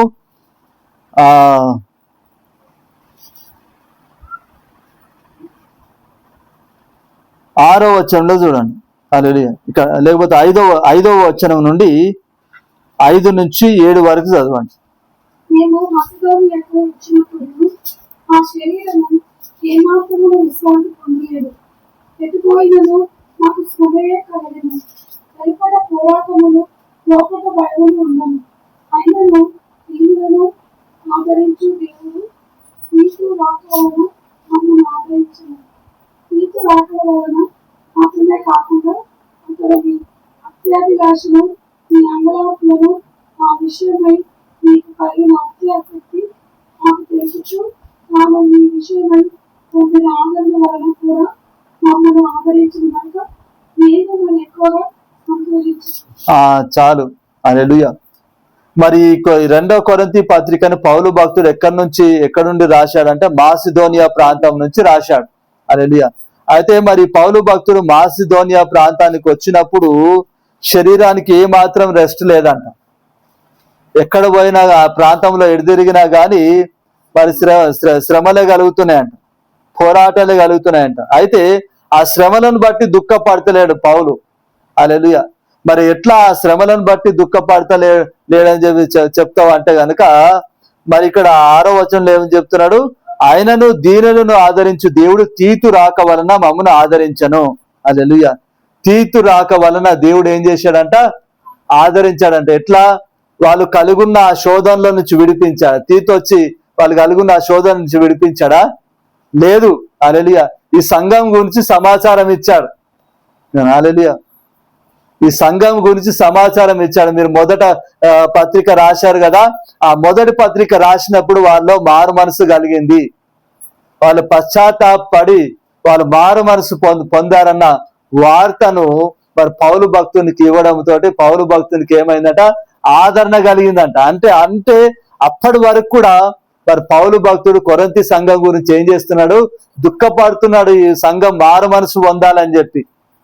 హల్లెలూయా. మరి తీతు కూడా మరి దుఃఖపడ్డాడు ఈ సంఘం మారు మనసు పొందాలని చెప్పి. కాబట్టి మరి తీతుకు మొదలు మరి తీతు మరి ఆయన ప్రాంతానికి వెళ్ళి చూసినప్పుడు ఆయన కాదన్న కలిగింది. హల్లెలూయా. అరే మా దుఃఖానికి మరి ప్రతిగా దేవుడు జవాబు ఇచ్చాడు. హల్లెలూయా. మరి మా ప్రార్థన దేవుడు ఆలకించి మరి సంఘాన్ని దేవుడు మార్చాడు, ఈ విశ్వాసులను దేవుడు మార్చాడు, వీళ్ళకి మారు మనసు కలిగజేశాడు అన్న మరి ఆదరణ తీతుకు కలిగింది. తర్వాత తీతు వచ్చి పౌలుకు చెప్పడంతో పౌలుకు కూడా ఏమైంది, ఈ ఆదరణ కలిగింది.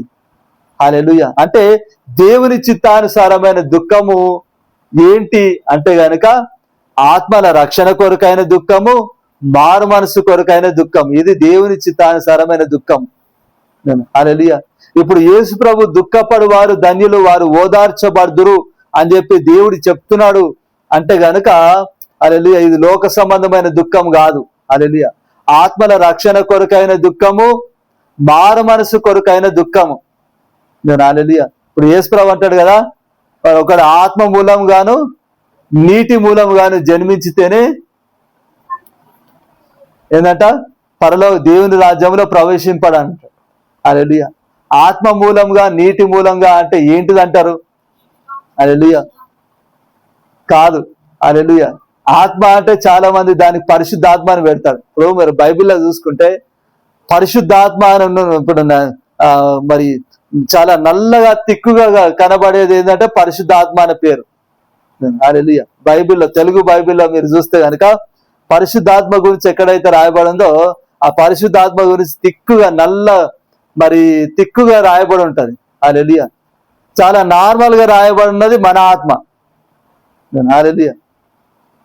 పరిశుద్ధాత్మ గురించి మరి ఎక్కడైతే తిక్కుగా రాయబడి ఉందో ఆ ఆత్మ పరిశుద్ధాత్మ అని చెప్పి అనుకోవాలి. నార్మల్ గా అని చెప్పి నార్మల్ గా రాయబడిన ఆత్మ మన ఆత్మ అని చెప్పి అనుకోవాలి. హల్లెలూయా. ఇప్పుడు అక్కడ చూడండి, యోహాను సువార్త 3వ అధ్యాయంలో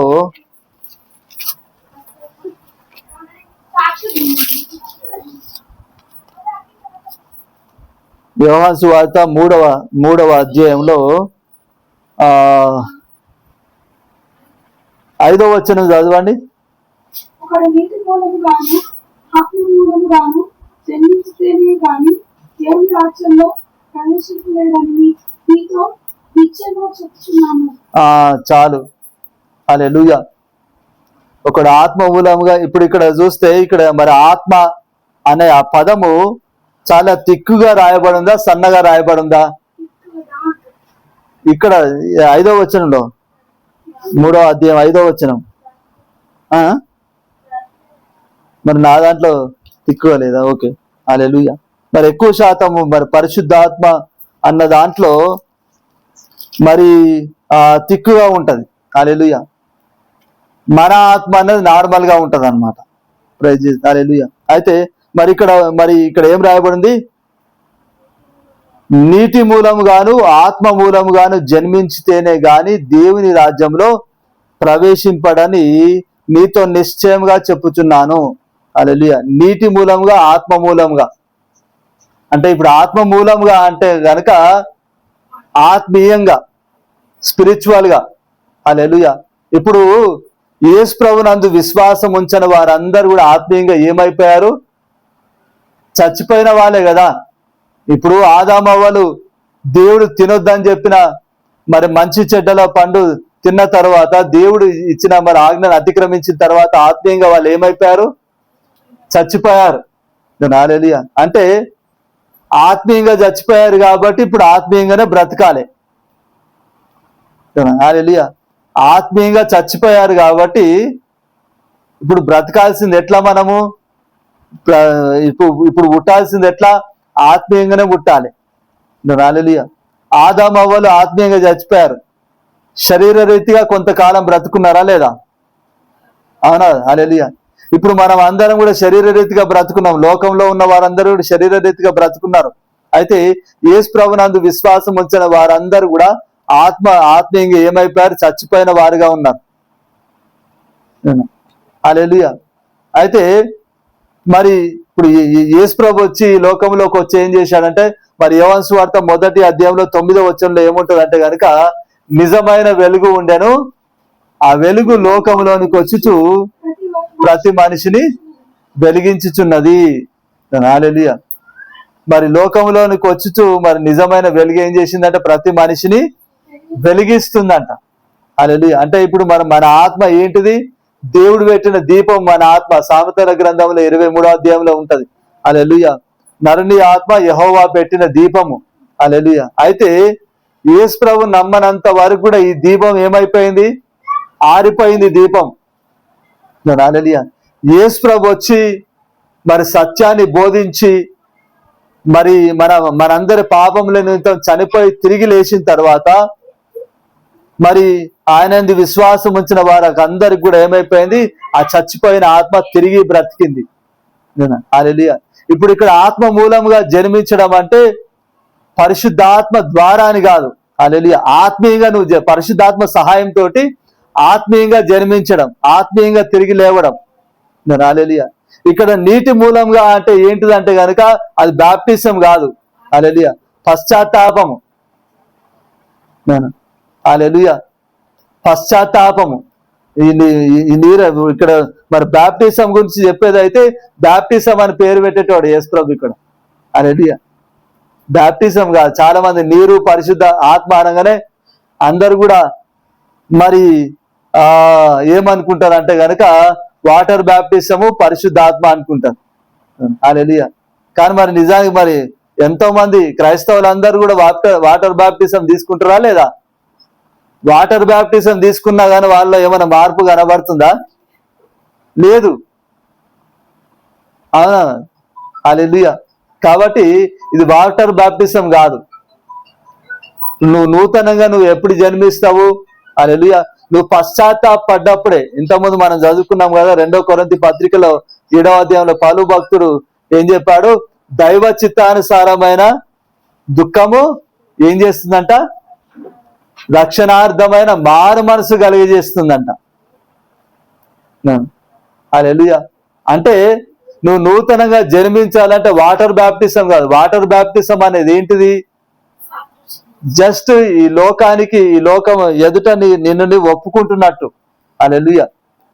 వాటర్ బ్యాప్టిజం అనేది యేసు ప్రభు మరణ పునరుత్థానానికి సాదృశ్యము. హల్లెలూయా. నువ్వు నీళ్ళలో మునిగినప్పుడు యేసు ప్రభుతో పాటు పాపంలో చనిపోయినట్టు తిరిగి లేచినప్పుడు యేసు ప్రభుతో పాటు దేవుని కొరకు జీవించడానికి, నీతిగా పరిశుద్ధంగా జీవించడానికి తిరిగి లేచినట్టు. హల్లెలూయా. అయితే ఆ వాటర్ బ్యాప్టిజం ద్వారా నువ్వు ఏం చేస్తున్నావు అంటే అందరి ఎదుట నువ్వు ఒప్పుకుంటున్నట్టు. హల్లెలూయా. నేను యేసు ప్రభుతో పాటు పాపం విషయంలో చచ్చిపోయి నేను నీతిగా జీవించడానికి, దేవునికి ఇష్టడుగా జీవించడానికి నేను తిరిగి లేచానని చెప్పి అందరి ఎదుట ఒప్పుకుంటున్నట్టు ఆ వాటర్ బ్యాప్టిజం. హల్లెలూయా. కానీ నువ్వు నూతనంగా జన్మించాలంటే వాటర్ బ్యాప్టిజం కాదు. హల్లెలూయా. వాటర్ బ్యాప్టిజం అనేది అందరి ఎదుట ఒప్పుకోవడం. యేసు ప్రభు చెప్పాడు కదా, నా నామమును అందరి ఎదుట మీరు ఒప్పుకుంటే నేను నా తండ్రి ఎదుట దూతల ఎదుట మీ పేరు నేను ఒప్పుకుంటాను. హల్లెలూయా. ఇప్పుడు యేసు ప్రభు మన పేరు దూతల ఎదుట తండ్రి ఎదుట ఒప్పుకోవాలంటే అందరి ఎదుట ఆయన నామాన్ని మనం ఒప్పుకోవాలి. హల్లెలూయా. కాబట్టి మరి వాటర్ బ్యాప్టిజం అనేది అదనమాట. హల్లెలూయా. వాటర్ బ్యాప్టిజం అనేది అందరి ఎదుట నువ్వు ఒప్పుకుంటున్నట్టు. హల్లెలూయా. మరి అందరికీ తెలియజేస్తున్నట్టు నేను పాపం విషయంలో చచ్చిపోయానని చెప్పి. ఇప్పుడు వాటర్ బ్యాప్టిజం అనేది ఎలాంటిదంటే పెళ్లి లాంటిది అనమాట. హల్లెలూయా. ఇప్పుడు ఇంట్లో బర్త్డే ఫంక్షన్ అయినా, ఇల్లు ఇనాగ్రేషన్ ఫంక్షన్ అయినా, ఏదైనా కానీ అందరినీ పిలుస్తారా? ఇప్పుడు ఇంట్లో ఫంక్షన్లో అయితే కొంతమందినే పిలుస్తారు, కానీ పెళ్లికి అందరినీ ఊరంతా పిలుస్తారు. అవునా కదా? అంతేనా కదా? హల్లెలూయా. పెళ్లికి ఎందుకు అందరినీ పిలుస్తారు? వీళ్ళకి పెళ్ళి అయింది. హల్లెలూయా. వీరిద్దరు కూడా దేవుని సమక్షాన జతపరచబడ్డారని చెప్పి అందరికి తెలవడం కోసం. హల్లెలూయా. అందరికి తెలవడం కోసము మరి పెళ్లి గ్రాండ్ గా చేస్తాం. హల్లెలూయా. అట్లనే మరి వాటర్ బ్యాప్టిజం కూడా అట్లనే అనమాట, అందరికి తెలవడం కోసం. అందరి ఎదుట నువ్వు మరి నేను దేవుని కొరకు జీవించడానికి మరి పాపం విషయంలో చచ్చిపోయి తిరిగి లేచానని చెప్పి చూపించడానికి ఆ వాటర్ బ్యాప్టిజం. హల్లెలూయా. కానీ నూతనంగా దేవుని దృష్టిలో నువ్వు నూతనంగా జన్మించడము, ఆత్మీయంగా జన్మించడం అంటే పశ్చాత్తాపం ద్వారానే. హల్లెలూయా. ఇప్పుడు నీలో మారు మనసు కలగాలంటే నీకేం కావాలి? మొదలు పశ్చాత్తాపం కావాలి. ఇప్పుడు నేను తప్పు చేసిన అని చెప్పి నువ్వు ఒప్పుకుంటేనే కదా నువ్వు దాన్ని వదిలిపెట్టేది. అవునా కదా? ఇప్పుడు నేను తప్పు చేసిన అని చెప్పి నీకు అనిపిస్తేనే నువ్వేం చేస్తావు? దాన్ని వదిలిపెడతావు. నువ్వు తప్పు చేసిన అని చెప్పి నువ్వు అనుకుంటలేవు, ఎట్లా వదిలిపెడతావు? వదిలిపెట్టవు. ఏం చేస్తావు? సమర్థిస్తావు, అందరితో వాదిస్తావు. అవునా? హల్లెలూయా. నేను తప్పు చేసిన అని చెప్పి నువ్వు గ్రహించినప్పుడే నువ్వేం చేస్తావు? ఎవరు నిన్ను గద్దించినా కానీ ఆ గద్దింపుని తీసుకుంటావు. ఆ అక్క చెప్పింది కరెక్టే కదా, నేను చేసింది తప్పే కదా అని చెప్పి నువ్వేం చేస్తావు? అప్పుడు మరి బాధపడి అప్పుడు మారు మనసు పొందుతావు, సారీ అని చెప్తావు. అవునా? హల్లెలూయా. కానీ మరి నువ్వు నేను చేసింది తప్పు అని చెప్పి నువ్వు మరి నీకు అర్థం కాకపోతే, నువ్వు ఒప్పుకోకపోతే మరి ఎట్లా దాన్ని వదిలిపెడతావు? వదిలిపెట్టలేవు కదా. అవునా? అంటే మరి నువ్వు మారు మనసు పొందాలంటే నీకేం కావాలి? పశ్చాత్తాపం అనేది కావాలి. హల్లెలూయా. ఈ పశ్చాత్తాపమే ఏంటిదంటే దేవుని చిత్తానుసారమైన దుఃఖం. హల్లెలూయా. ఈ దుఃఖం మనం కలిగి ఉండాలి ఎప్పుడు కూడా. హల్లెలూయా. ఎప్పుడు కూడా ఏ దుఃఖం కలిగి ఉండాలి? ఈ పశ్చాత్తాపం అనే దుఃఖం మనం కలిగి ఉండాలి ఎప్పుడు కూడా. హల్లెలూయా. ప్రతిదిన ఇప్పుడు యేసు ప్రభు మనందరి కోసము ఎన్నిసార్లు సిలువ వేయబడ్డాడు? ఒక్కసారే సిలువ వేయబడ్డాడు. హల్లెలూయా. ఒక్కసారి యేసు ప్రభు రక్తము కార్చినందుకు మరి మరలా తిరిగి యేసు ప్రభు వచ్చేంత వరకు కూడా ఉన్న మరి వారందరికి కూడా మరి పాప క్షమాపణ కలుగుతుంది. హల్లెలూయా. యేసు ప్రభు ఒక్కసారి ఆయన రక్తాన్ని చిందించినందుకు యేసు ప్రభు వచ్చేందుకు, యేసు ప్రభు కంటే ముందున్న వాళ్ళకి అంటే ఆదాము దగ్గర నుంచి యేసు ప్రభు వారికి కూడా ఉన్న వారికి అందరికీ పాప క్షమాపణ కలిగింది. ఇప్పుడు యేసు ప్రభు మరి చనిపోయి తిరిగి లేచి వెళ్ళిపోయిన దగ్గర నుంచి అక్కడి నుంచి ఉన్న వారందరికి కూడా మరి మరలా తిరిగి యేసు ప్రభు వచ్చేంత వరకు కూడా ఉన్న వారందరికి కూడా ఏం కలుగుతుంది? యేసు ప్రభు చేసిన ఒక్కసారి మరి ఆయన చిందించిన రక్తమును బట్టి పాప క్షమాపణ కలుగుతుంది. హల్లెలూయా. అయితే ప్రతిరోజు మనము మరి క్షమాపణ కోరాల్సిన అవసరత ఉన్నది. హల్లెలూయా. యేసు ప్రభు ఆయన సిలువ వేయబడ్డా, ఆయన రక్తాన్ని చిందించిన ఎందుకు మరి క్షమాపణ కోరే అవసరత మనకు ఉందంటారు? ఎందుకంటే గనక ఇప్పుడు యేసు ప్రభు పాత నిబంధనలో చూసుకుంటే గనక మరి మనుషులు చేసిన తప్పులను బట్టి ఎవరు శిక్షింపబడ్డారు? జంతువులు శిక్షింపబడ్డాయి. దేవుడు మనల్ని ప్రేమిస్తున్నాడు. ఇప్పుడు దేవుని స్వభావం ఎలాంటిది అంటే గనక దేవుడు ప్రేమ స్వరూపి. అవునా కదా? హల్లెలూయా. దేవుడు పరిశుద్ధుడు. అలాగనే మరి తప్పు చేస్తే తప్పును సహిస్తాడా దేవుడు? సహించాడు. హల్లెలూయా. దేవుడు న్యాయాధిపతి. హల్లెలూయా. న్యాయాధిపతి ఏం చేయాలి? ఖచ్చితంగా న్యాయం తీర్చాలి. తప్పు చేసిన వాడిని ఖచ్చితంగా దేవుడు ఏం చేయాలి? శిక్షించాలి. తప్పు చేసిన వాడిని ఖచ్చితంగా. హల్లెలూయా. అయితే దేవుడు మనల్ని ప్రేమిస్తున్నాడు. దేవుడు మనల్ని ఏం చేస్తున్నాడు? ప్రేమిస్తున్నాడు. హల్లెలూయా. కాబట్టి ఇప్పుడు మనం తప్పు చేస్తే మనల్ని బట్టి పాత నిబంధనలో దేవుడు ఏం చేశాడు? దేవుడు మనల్ని ప్రేమిస్తున్నాడు కాబట్టి దేవుడు ఏం చేశాడు? ఏం చేశాడంటాడు దేవుడు? హల్లెలూయా. జంతువుల పైన పెట్టాడనమాట ఆ శిక్ష. హల్లెలూయా. మనిషిని బట్టి ఎవరు చావాలి? పాత నిబంధనలో జంతువులు చావాలి, మేకలు చావాలి, గొర్రెలు చావాలి. పాత నిబంధనలో మేకల గొర్రెల రక్తం చిందింపబడితేనే మరి ఆ మనిషి మరి ఆ గొర్రెలు తీసుకొచ్చిన మనిషి పాపం అనేది క్షమింపబడుతుంది. హల్లెలూయా. ఎందుకంటే దేవుడు మనిషిని ప్రేమిస్తున్నాడు. అయితే దేవుడు తప్పును సహించాడు కాబట్టి తప్పును దేవుడు ఏం చేయాలి? శిక్షించాలి. హల్లెలూయా. కాబట్టి దేవుడు ఏం చేశాడంటే ఆ మనిషి చేసిన తప్పును జంతువు మీద పెట్టి జంతువుని చంపేశాడు. ఆ తప్పుకు శిక్ష విధించాడు, మనిషిని బ్రతికించాడు. హల్లెలూయా. అయితే ఇప్పుడు కొత్త నిబంధనలో ఏంటిదంటే మరి యేసు ప్రభు వచ్చి ఏం చేశాడు, ఇప్పుడు జంతువుల మేకల రక్తం కాదు, హల్లెలూయా, నేను నా స్వరక్తమును నేను చిందించి మరి అందరి పాపాలకు నేను ఒక్కటేసారి వెలజల్లిస్తా అని చెప్పి యేసు ప్రభు మరి శరీరధారిగా ఈ లోకంలోకి వచ్చి మరి మనకు బదులుగా మన పాపం అంతా కూడా ఆయన మీద వేసుకొని, హల్లెలూయా, మరి యేసు ప్రభు తన మరణం ద్వారా పాపానికి శిక్ష విధించి ఇప్పుడు మనకు నీతినిచ్చాడు. నేను హల్లెలూయా. ఇప్పుడు మనల్ని బ్రతికించాడు. నేను హల్లెలూయా. అంటే మరి దేవుడు మనల్ని ప్రేమిస్తున్నాడు కాబట్టి మనల్ని చంపాలనుకోవట్లేదు దేవుడు. ఇప్పుడు దేవుడు మన పాపాలు లెక్క పెడితే గనుక ఎవరైనా నిలబడతారా ఈ లోకంలో? ఎవరు కూడా నిలబడరు. కావాలని చూడండి, కీర్తనలు 132 అధ్యాయంలో 3-4 వచనాల్లో ఉంటది. అది అక్కడ ఏముంటది అంటే, యెహోవా మా దోషములను నువ్వు కనిపెట్టిన ఎడల ఎవడు నీ ఎదుట నిలవగలడు అని ఉంటది. చదవండి అది కూడా ఒకసారి. 132 అధ్యాయము 3వ వచనం 4వ వచనం చదవండి.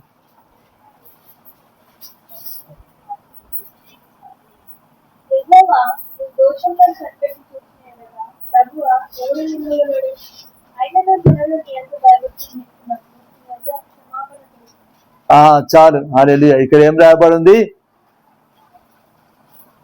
మా దోషములను కనిపెడితే ఎవరిని ఎదుట నిలవగలడు అంటున్నాడు. ఆయనను నీ యందు భయభక్తులు నిలిపినట్లు నీ యొద్ద క్షమాపణ దొరుకును అంటున్నాడు. హల్లెలూయా.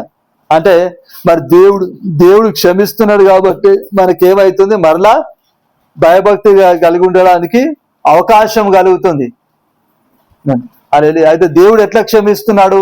ఇప్పుడు యేసు ప్రభు మరి ఆయన తన రక్తాన్ని చిందించి ఇప్పుడు యేసు ప్రభు ఏం చేస్తున్నాడంటే అవకాశం ఇస్తున్నాడు మనకు మరలా తిరిగి భయభక్తులు కలిగి ఉండడానికి. హల్లెలూయా. అంటే మరి యేసు ప్రభు మన పాపానికి వెలజల్లించాడు ముందే. అయితే మరి మనకు మాత్రం ప్రతిరోజు మనం చేస్తున్న పొరపాట్లను బట్టి క్షమాపణ పొందే అవసరత మనకుంది. హల్లెలూయా. మరి మొదటి యోహాను పత్రికలో 1వ అధ్యాయంలో ఉంటది అది. హల్లెలూయా. మరి మనం ఏం చేయాలంటే మనం క్షమాపణ కోరాలంటే ఇది ఒక్క వచనం నేను చూపించాను, ముగిచేస్తాను. 1వ యోహాను పత్రికలో 1వ అధ్యాయంలో మనం చూసుకుంటే కనుక 8, 9, 2 వచనాలు చదవండి.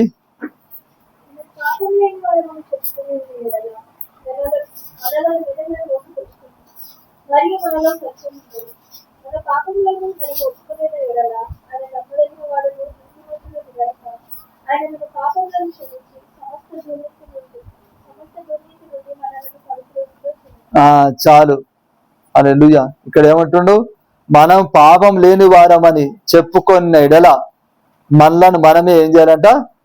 ఏం చేస్తామంట? మోసపుచ్చుకుంటామంట. మనలో సత్యం ఉండదంట. అయితే మరి మన పాపములను మనం ఒప్పుకున్న ఎడల ఏం జరుగుతుందంట? ఆయన నమ్మదగిన వాడు, నీతిమంతుడు గనుక ఆయన మన పాపములను క్షమించి సమస్త దుర్నీతి నుండి ఏం చేస్తాడంట? మనల్ని పవిత్రులుగా చేస్తాడంట. హల్లెలూయా. ఇప్పుడు యేసు ప్రభు ఆయన రక్తంతో వెలజల్లించాడు. అయితే మనం మన పాపాలను ఒప్పుకోవాల్సిన అవసరం ఉంది. హల్లెలూయా. ఎందుకంటే మరి మనిషిని స్వభావం ఎలాంటి స్వభావము? మనిషిని స్వభావం బాల్యం నుండే చెడ్డదంట. నువ్వు ఎంత నీతిగా ఉండాలనుకున్నా కానీ నువ్వు నీతిగా ఉండలేకపోతుంటావు కాబట్టి, ఏదో ఒక పొరపాటు చేస్తుంటావు కాబట్టి నువ్వు ఖచ్చితంగా ఏం చేయాలి? నువ్వు పశ్చాత్తాపడాలి. హల్లెలూయా. ఖచ్చితంగా నువ్వు చేసిన తప్పును దేవుని ఎదుట ఒప్పుకోవాలి. హల్లెలూయా. మారు మనసు కొరకు దుఃఖపడాలి. హల్లెలూయా. ప్రార్థన చేయాలి. మనం ప్రార్థన చేస్తాం. ఎక్కువ దేనికోసం ప్రార్థన చేస్తాం? ఉన్న లోకరీతిగా ఉన్న సమస్యల కోసమే ప్రార్థన చేస్తాం. దాంతో సమయం అంతా పోతుంది. అవునా కదా? ఇంకా కొంతమందికి అయితే అది చేయడం కూడా చాలా కష్టం. ఇంకా కొంతమందికి అది చేయడం కూడా చాలా కష్టం. హల్లెలూయా. 1 నిమిషం 2 నిమిషాలు ప్రార్థన చేస్తారు.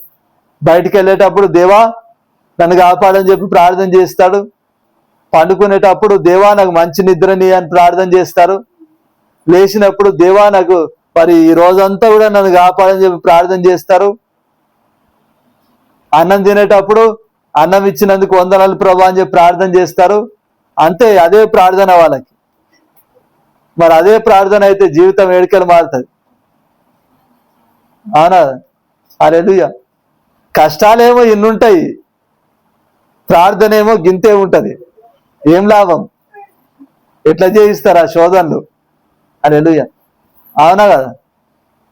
కష్టాలేమో ఇంత ఉంటాయి, మనం చేయాల్సిన ప్రార్థన ఏమో ఇంత ఉంటుంది, మన అవసరతలు ఏమో ఇంత ఉంటాయి, చేసే ప్రార్థన ఏమో ఇంత అవుతుంది. ఎడికలు సరిపోతుంది? సరిపోదు. అవునా? హల్లెలూయా. ఎక్కువ ప్రార్థనలో గడపాలి మనం. అది కూడా ఎక్కువగా దేని కొరకు ప్రార్థన చేయాలి? మారు మనసు కొరకు. హల్లెలూయా. మారు మనసు కొరకు ప్రార్థన చేయాలి. దేవా, నన్ను నా కుటుంబాన్ని మార్చు ప్రభా. హల్లెలూయా అని చెప్పి మారు మనసు కొరకు ప్రార్థన చేయాలి. ఎందుకంటే యేసు ప్రభు చెప్పింది ఏంటిది? మారు మనసు కొరకే ప్రార్థన చేయమని చెప్పాడు. హల్లెలూయా. అమ్మలారా, మీరు నా గురించి ఏడవకండి, మీ గురించి మీ పిల్లల గురించి ఏడవండి అని చెప్పాడు. హల్లెలూయా. అంటే మరి దేని గురించి ఏడవాలే? వాళ్ళు మారు మనసు కోసం, నిత్య జీవం కోసం. హల్లెలూయా. వాళ్ళు మారు మనసు పొందకపోతే కనుక మరి దేంట్లో ప్రవేశిస్తారు? 7 ఏళ్ల శ్రమల కాలంలో ప్రవేశిస్తారు. కాబట్టి 7 ఏళ్ల శ్రమల కాలంలో ప్రవేశించొద్దు, అగ్నిగుండంలో ప్రవేశించొద్దు. అంటే దేనికోసం ఏడవాలి? మనము మారు మనసు కోసం ఏడవాలి మనం. హల్లెలూయా. పాప క్షమాపణ కొరకు ఏడవాలి మనం. ఇదే దేవుని చిత్తానుసారమైన దుఃఖము. హల్లెలూయా. ఇదే మరి మనం భారముతో ప్రార్థన చేయాల్సింది దీని కొరకే, పాప క్షమాపణ కొరకే, మారు మనసు కొరకే మనము భారంతో ప్రార్థన చేయాలి. హల్లెలూయా. మనం ఇది కాకుండా ఇంకా చాలా లోకరీతిగా ఉన్న కష్టాలన్నింటినీ తీసుకొచ్చి పెడతాం. అవునా? లోకరీతిగా ఉన్న వాటి గురించి చేయొద్దని కాదు, కానీ భారంతో కాదు. నువ్వు భారంతో చేయాల్సింది దేని కొరకు? నీ ఆత్మరక్షణ కొరకు, నీ పిల్లల ఆత్మరక్షణ కొరకు, నీ కుటుంబం ఆత్మరక్షణ కొరకు. హల్లెలూయా. ప్రార్థన చేయాలి, మారు మనసు కొరకు ప్రార్థన చేయాలి. అదే దేవుని చిత్తానుసారమైన దుఃఖము, అదే దేవునికి ఇష్టమైన ప్రార్థన. హల్లెలూయా. దేవుడు ఏ ప్రార్థనకు జవాబిస్తాడంటే ఆయనకి ఇష్టమైన ప్రార్థనకి దేవుడు జవాబిస్తాడు. హల్లెలూయా. దేవునికి ఇష్టమైన ప్రార్థన ఏంటిది? మారు మనసు నిమిత్తం నువ్వు చేసే ప్రార్థనే దేవునికి ఇష్టమైంది. నువ్వు ఈ మారు మనసు కోసం ప్రార్థన చేస్తున్నావు, నువ్వు నిత్య జీవం కోసం ప్రార్థన చేస్తున్నావు అంటే ఈ లోకరీతిగా కావాల్సిన వాటిని కూడా దేవుడు నీకు ఇస్తాడు. అలాగే యేసు ప్రభు ఇచ్చిన వాగ్దానం ఏంటిది? మొదట ఆయన నీతిని రాజ్యాన్ని వెతకండి అంటాడు. హల్లెలూయా. ఆయన నీతిని రాజ్యాన్ని వెతకండి అంటే అదేమైనా వస్తువా? ఎక్కడందో చూద్దామని చెప్పాను. వస్తువు కాదు. హల్లెలూయా. మరి అంటే వెతకడం అంటే ఏంటిది? ఏ విధంగా దాన్ని సంపాదించుకోవడమో, ఏ విధంగా అది సంపాదించుకోవాలో దానికోసం ప్రయాసపడ్డాం. హల్లెలూయా. ఇప్పుడు మన దృష్టి అంతా కూడా పరలోకం మీదనే ఉండాలి. మన దృష్టి అంతా కూడా పరలోక సంబంధమైన ఆశీర్వాదం మీదనే ఉండాలి మన దృష్టి అంతా కూడా. హల్లెలూయా. మన దృష్టి అంతా కూడా పరలోకం పైన ఉంటే అప్పుడు దేవుని దృష్టి మన పైన ఉంటుంది అన్నమాట. హల్లెలూయా. దేవుని దృష్టి మన పైన ఉండాలంటే మన దృష్టి మన పైన ఉండొద్దు, పరలోకం పైన ఉండాలి. హల్లెలూయా. లేకపోతే వేరేటోళ్ళ పైన. ఇప్పుడు మన చెయ్యి వేరేటోళ్ళ మీద ఉంటే దేవుని చెయ్యి మన మీద ఉంటుందంట. ఇప్పుడు మనం ఒక్క ఏళ్ళు వేరేటోళ్ళకి చూపిస్తే 4 ఏళ్ళు మనకు చూపిస్తాయి అంట. అవునా కదా? అట్లనే ఇప్పుడు నువ్వు వేరేటోళ్ళ ఆశీర్వాదం కోరుకుంటే దేవుడు నిన్ను చూస్తాడు. హల్లెలూయా. అట్లనే నువ్వు పరలోక రాజ్యం వైపునకు నువ్వు చూస్తే దేవుడు నీ వైపునకు చూస్తాడు. హల్లెలూయా. కాబట్టి దేనికోసం మనం భారంగా ప్రార్థన చేయాలి? మారు మనసు కోసం పశ్చాత్తాపడాలి. హల్లెలూయా. నీ తప్పులను కూడా దేవుని ఎదుట మరి ఒప్పుకోవాలి. హల్లెలూయా. నీ పాపముల విషయం నువ్వు ఏడవాలి దేవుని దగ్గర. హల్లెలూయా. ఇప్పుడు దేవుడు మనం పరిశుద్ధంగా ఉండాలని చెప్పి కోరుతున్నాడు. అయితే మనం పరిశుద్ధంగా ఉండగలుగుతున్నామా? ఉండగలుగుతున్నాం అంటారా? ఉండలేకపోతున్నాం. అవునా కదా? ఎంత నీతిగా ఉండాలనుకున్నా కానీ మాటల ద్వారా దోషం జరుగుతుంది, ఏదో ఒక పాపం అనేది జరుగుతుంది కదా. ఇప్పుడు మనం మంచిగా ఉండాలనుకున్నా కానీ మన పక్కన ఉన్న వాళ్ళు మనం మంచిగా ఉండనిస్తారా? ఉండనియరు. అవునా కదా? వాళ్ళు టెన్షన్ పడి మనల్ని కూడా టెన్షన్ పెడతారు. అంతేనే కదా? వాళ్ళు కోపపడి మనకు కూడా కోపం వచ్చేటట్టుగా చేస్తారా చేయరా? మనం ఎంత నీతిగా ఉండాలనుకున్నా సాతానుడు ఇక్కడ ఉండనిస్తలేడు. అవునా? హల్లెలూయా. అయితే మనం నీతిగా ఉండాలంటే ఎవరి సాయం కావాలి? దేవుని సాయం కావాలి. కాబట్టి దాని కొరకు మనం ఏడవాలి. దేవా, నువ్వు ఎట్లా పరిశుద్ధునిగా ఉన్నావో నేను కూడా అట్లా పరిశుద్ధంగా ఉండే సామర్థ్యాన్ని ఈ ప్రభా అని చెప్పి కూడా మనం అడగాలి దేవుణ్ణి. హల్లెలూయా. దేవుడి వాక్యాన్ని ఫలింపజేయను గాక. ఆమేన్. మరి అందరు లేచి నిలబడినట్లయితే వాక్యం నిమిత్తము, అదే విధంగా ఇంకా మరి చివరి ప్రార్థన కూడా చేసుకొని మనం ముగించుకుందాము. కృపా కనికరం గల మా ప్రభా యేసే, ఇదిగో తండ్రి దేవా, మరి నువ్వు మాతో మాట్లాడినందుకు వందనాలు ప్రభా యేసు తండ్రి. యేసే, ఇదిగో తండ్రి, మరి దైవ చిత్తానుసారమైన దుఃఖము రక్షణార్థమైన మారు మనసు కలుగజేస్తుంది అని చెప్పి నీ వాక్యం సెలవిస్తుంది ప్రభా. యేసే, ఇదిగో ప్రభా తండ్రి, మరి లోక సంబంధమైన దుఃఖము మరి మరణము కలుగజేస్తుంది అని చెప్పి నువ్వు సెలవిచ్చావు ప్రభా. యేసే, ఇదిగో తను మరి లోకరీతిగా ఉన్న వాటిని, ఉన్న శోధనలను బట్టి మాత్రమే మేము ఏడిస్తే కనుక ప్రభా యేసే, ఇదిగో తండ్రి, ఆ ఏడుపు అనేది తండ్రి దేవా మరి మమ్మలను మరి నరకానికి తీసుకుపోతుంది ప్రభా, మరణానికి దారి తీస్తుంది తండ్రి. కాబట్టి ప్రభా ఇక్కడ ఏ ఒక్కరు కూడా ప్రభా తండ్రి యేసే, ఇదిగో ప్రభా ఖాళీ ఈ లోకంలో ఎదురైన శోధనలు బట్టి మాత్రమే ఏడవడానికి వీల్లేదు ప్రభా తండ్రి. యేసే, ఇదిగో ప్రభా తండ్రి, మరి దైవ చిత్తానుసారమైన దుఃఖము మా రక్షణార్థమైన మారు మనసు కలుగజేస్తుంది అని చెప్పి నీ వాక్యం సెలవిస్తుంది ప్రభా. యేసే, ఇదిగో తండ్రి, ఇదిగో తండ్రి, మరి నీ చిత్తానుసారమైన దుఃఖము ఏదంటే గనుక ప్రభా తండ్రి మరి మా పశ్చాత్తాపముతో కూడింది ప్రభా తండ్రి. యేసే, ఇదిగో ప్రభా తండ్రి, మరి మా పాపముల నిమిత్తం మేము పశ్చాత్తాపడితే గనుక ప్రభా యేసే తండ్రి ఆ దుఃఖము మరి మాకు మారు మనసు కలిగజేస్తుంది ప్రభా తండ్రి. కాబట్టి ప్రభా ప్రతి ఒక్కరు కూడా తండ్రి దేవా యేసే, ఇదిగో తండ్రి, మరి పాపములను ఒప్పుకొని ప్రభా తండ్రి మరి పశ్చాత్తాపడి ప్రభా తండ్రి యేసే, ఇదిగో తండ్రి నీతిగా జీవించడానికి తను మరి సహాయం కొరకు ప్రార్థించేవారుగా ప్రతి ఒక్కరు కూడా తను మరి భారం కలిగి ప్రార్థించేవారుగా ఉండులాగున మీరు సాయం చేయమని ప్రార్థిస్తున్నాం తండ్రి. యేసే, ఇదిగో తండ్రి దేవ మరి ఇక్కడ వారందరినీ కూడా మీరు దీవించి ఆశీర్వదించండి ప్రభా తండ్రి. మరి మంచి ఆరోగ్యమును ప్రతి ఒక్కరికి దయచేయండి ప్రభా. యేసే, తన ప్రతి సమస్యను మీరు కొట్టివేయండి తండ్రి. అదే విధంగా ప్రభా మరి ముఖ్యముగా తను మరి ఆత్మీయంగా దినదినము ప్రభా ప్రతి ఒక్కరు కూడా ఎదుగులాగున మీరు సాయం చేయండి ప్రభా తండ్రి. యేసే, ఇదిగో ప్రభా తండ్రి దేవా, మరి ఇదిగో తండ్రి మరి యొక్క ఆరాధన అంతట్లో ప్రభా తండ్రి నువ్వు తోడుగా ఉన్నందుకు వందనాలు ప్రభా తండ్రి దేవా. యేసు నామమున ప్రార్థిస్తున్నాం తండ్రి. ఆమేన్, ఆమేన్. పరలోకమందున మా తండ్రి, నీ నామం పరిశుద్ధపరచబడును గాక, నీ రాజ్యం మాకొచ్చును గాక, నీ చిత్తం పరలోకమందు నెరవేర్చబడినట్లు భూమి అందును నెరవేర్చబడును గాక. మానిదిన ఆహారం నేడు మాకు దయచేయము, మారణస్తుని క్షమించిన ప్రకారం మనం క్షమించము, శోధనలోనికి తేక కీని తప్పించము. ఎందుకంటే రాజ్యము బలము మహిమ నిరంతరము నీవైనవి తండ్రి. ఆమేన్, ఆమేన్. తండ్రి అయిన దేవుని ప్రేమ, ప్రభు అయిన యేసుక్రీస్తు కృప, పరిశుద్ధాత్మని యొక్క అన్యోన్య సహవాసము, ఆదరణ, దీవెన ఇప్పుడు ఎల్లప్పుడూ సదాకాలము మనకందరికి యేసుక్రీస్తు నందు విశ్వాసం ఉంచిన ప్రతి ఒక్క బిడ్డకును తోడైండును గాక. ఆమేన్, ఆమేన్. హల్లెలూయా.